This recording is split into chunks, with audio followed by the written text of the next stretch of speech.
So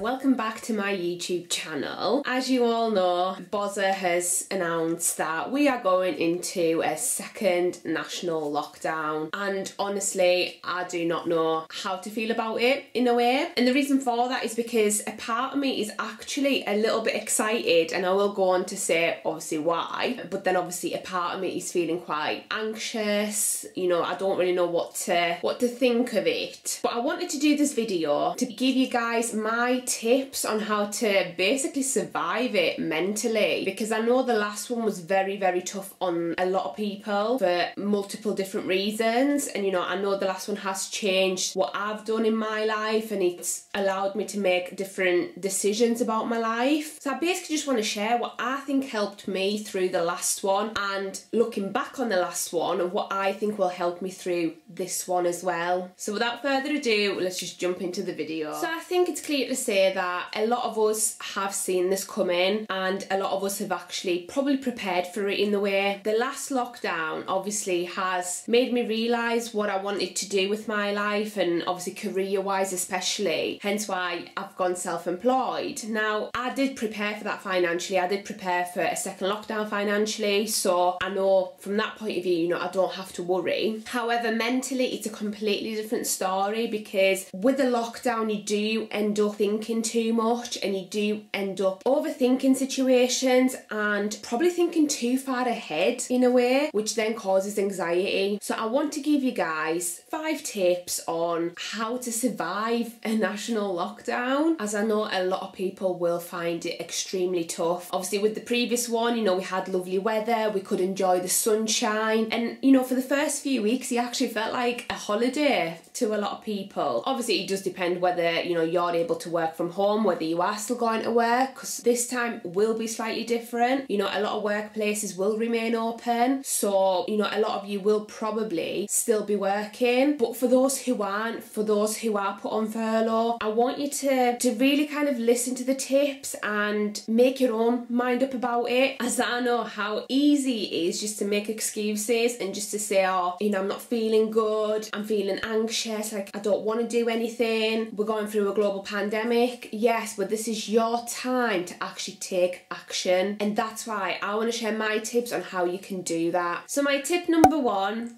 is all about self-care. Now, this will mean different things to different people, and how you end up choosing to look after yourself is your personal choice. For me, for example, it's little things such as a pamper night, you know, putting a face mask on, running myself a nice hot bath with a few candles, with a bath bomb, just to take a bit of time out, if that makes sense. And instead of feeling like I'm rushed off my feet all the time, actually taking that time out to just relax, to stop thinking about what is going on, and just to truly relax. In my world, self-care is also all about what you're eating, whether you're exercising, as those are so important. And I feel like since I've started implementing more healthy eating into my life and more exercise as well, that has helped massively with my mental health, not just my physical health. I'm a huge advocate of people eating better and looking after themselves by exercising, and it's nothing to do with looks, it's nothing to do with how you end up looking, or whether you're leaner or you're not. It doesn't matter, it's what it does up here, and trust me, it does a lot. If you are on furlough, for example, and you do have that extra time, learn how to cook. If that was your excuse previously, that, you know, you didn't have time to cook or you don't know how to cook, learn. You know, YouTube videos are fantastic for that. I mean, I've learned so many new recipes just from watching other people cook on YouTube. But same with obviously TV shows, anything like that, just watch them and you'll be surprised how much you actually pick up. And when it comes to exercise, obviously I know once again last time the weather was absolutely brilliant. You wanted to kind of go out for a walk and enjoy the sunshine, whereas now, obviously living in England, it is bloody miserable. You know, the weather is constantly, it's either raining, windy. I forgot what sunshine looks like, to be fair. You can exercise in a load of different ways. I think you need to improvise a little bit. Now, there's so many, you know, workout videos out there, but ultimately you need to find something that you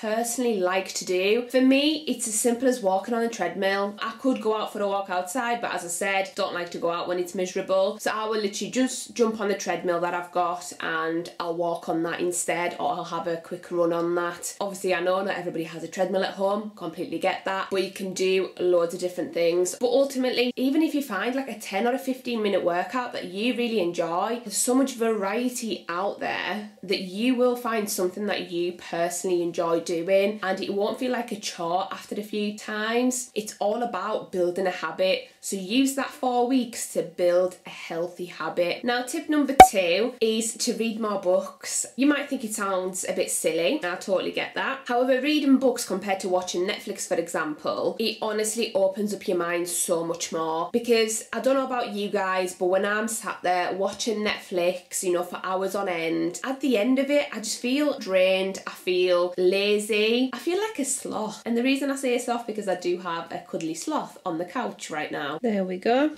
There's the giant sloth.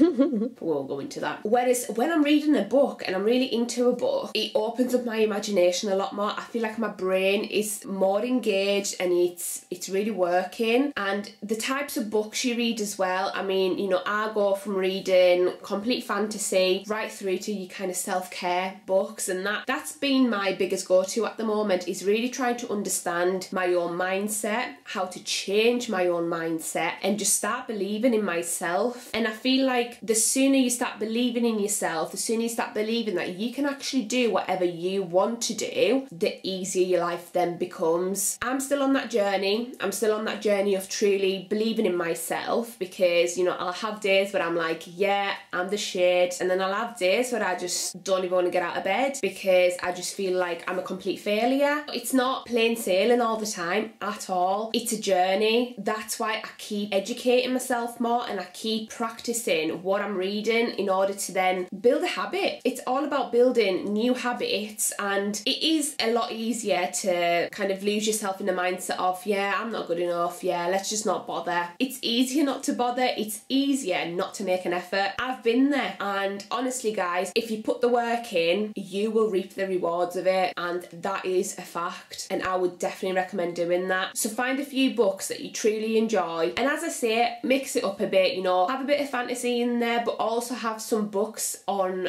subjects and topics that you're truly interested in, that you want to learn more about, that you keep saying, if I had more time, I would do this. Do it. What is stopping you right now? Just use that time to do it, and you'll be surprised how much you learn in that time. My tip number 3 is to set yourself a project. This could be absolutely anything. And when I say a project, I just mean try and find something where at the end of the 4 weeks, you can have a result. You can see a result. Now, this could literally be building a new habit where at the end of the 4 weeks, you can see what you've achieved, and whatever you've planned to be your habit doesn't feel like a chore anymore. My personal project will be all about exercising more. I want to dedicate at least half an hour every day to do some sort of workout, and that obviously excludes my walking. I want to strengthen my body, and once again, it's not for aesthetical reasons, it's for my mind and for my mental health. So that's going to be one of my projects, but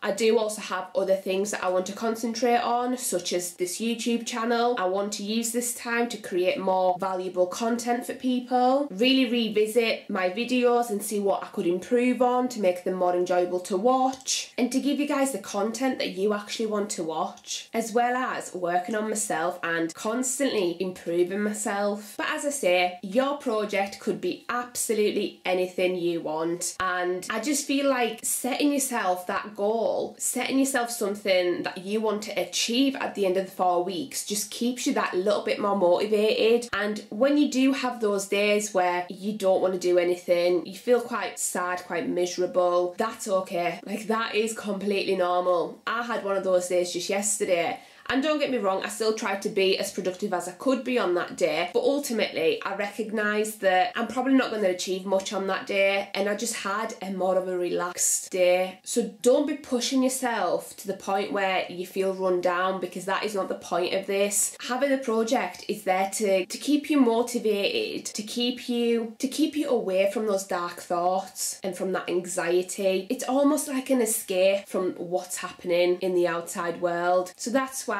you should pick something that you truly enjoy so that you end up sticking to it. Now, my tip number 4 is to stay in the moment. And what do I mean by that? Now, staying in the moment just means stop thinking about tomorrow, because that then causes anxiety, and we all do it. You know, we all worry about money. You know, that's probably the thing that worries people the most, is are we going to get enough money to pay our bills next month? Since becoming self-employed and knowing that I ain't getting a regular salary paid into my account, I've learned to just live in the moment and hope for the best every day, because, you know, there could be days where I make a few £100s in one go, and there could be days that I make absolutely nothing. But if I'm so caught up on thinking, oh my god, like, I won't make enough money to pay my bills next month, guess what? It'll probably happen. I'll probably have a terrible month, because I've spent all my time and all my energy worrying about not being able to pay my bills next month, rather than actually using that energy to work harder to make sure that I can pay those bills. So that's why I feel like it's so important to stay in the moment and to enjoy everything as it is right now, because anything could happen tomorrow, absolutely anything. But the more you think about it, the more you worry about it, the more anxious you become. It just ruins it, because your quality of life just decreases massively at that point. That's why it's always just so important to think about the here and now and live in the moment. As the saying goes, treat every single day as if it's your last, because you don't know when it is going to be your last. And I don't want to go into that, because that is so depressing, but it's true. You should make the most out of every single day. And even if that means having a self-care day, you know, having a day where you just read books all day, where you watch telly all day, like, it doesn't matter how you spend that day, as long as you are happy at that moment in time, as long as you're not thinking about what's going to happen tomorrow, what's going to happen in a week's time, what's going to happen in a month's time, because that doesn't matter, quite frankly. What happens later down the line, at this moment in time, does not matter, because what you're in fact doing is just wasting your life away. So point is, here and now. Don't think too far into the future, and don't get that confused with planning for the future, because, you know, we all have things that we perhaps want to achieve further down the line. You know I do. However, I know there's a goal in my mind as to what I want to achieve, but I ain't worrying about it, if that makes sense. I'm thinking about the here and now and how I can utilise each day to bring me closer to my goal. And as soon as you do that, better things will start happening, and they have for me so far. That's why I'm such a strong believer of that. And I've actually read a few books on this, and that's what's helped me really transform my life in that respect, and really show me how to really implement what I've read into my own life and to reap the rewards from it. So I'll link some of the books down below for you to have a look at, as I would definitely recommend reading them. Now, my final tip is to enjoy the little things. And what do I mean by that? As humans, we are always caught up on the big things, how we want to get richer, how we want to get smarter, how we want to get here, how we want to get there. But what we forget to do a lot of the time is to appreciate the little things in life. The little things that actually make us really happy, that make us all excited and giddy. And I think concentrating on those things makes a difference. Like, I'll give you a really silly example, but at the weekend, me and Steve went out shopping, just food shopping, and we decided to make our own pizzas in Morrison's and have them. on a Sunday night. And honestly, I cannot begin to tell you how excited we both were about these pizzas, just because obviously we've been trying to eat healthy and we wanted to kind of treat ourselves somehow. And instead of, you know, going for your typical takeaway, we decided to kind of make our own pizzas, and we just got so excited about it. And we then realised that actually it is the little things that do make you excited, that do make you happy, and having those to look forward to. So, you know, in your case, it could be a glass of wine on the night or a nice hot bath. Honestly, whatever you want it to be, whatever little thing makes you truly happy, have it to look forward to. So I would recommend making a list of the little things that normally do make you smile or make you happy, and just having them to look forward to. You know, book them in, whether it's a phone call with a friend, you know, a Zoom bingo, or what, honestly, anything you want it to be. Make a list, plan it, book it in, make sure it happens. So guys, that is it for today's video. I hope I've given you some tips and pointers on how to survive lockdown. Now, I personally will be implementing a lot of these things because I do truly believe in them and I do truly think they will help. If you've got any questions or you want to join me on my journey, give me a follow on Instagram, as I will be documenting a lot of it on there. I will also aim to make a video about how to survive lockdown financially, as I do think that's an important aspect. I didn't want to go too much into the financial side of things in this video, as I do truly want this video to concentrate on your mental health. However, I do feel it is important to address the financial side of things, as I do know a lot of people will be worrying about it right now, which is completely understandable. So with that said, guys, if you like this video, please give it a like and also subscribe to my channel, as it really helps me to grow. And I'll see you guys on Monday with a brand new video. Bye guys.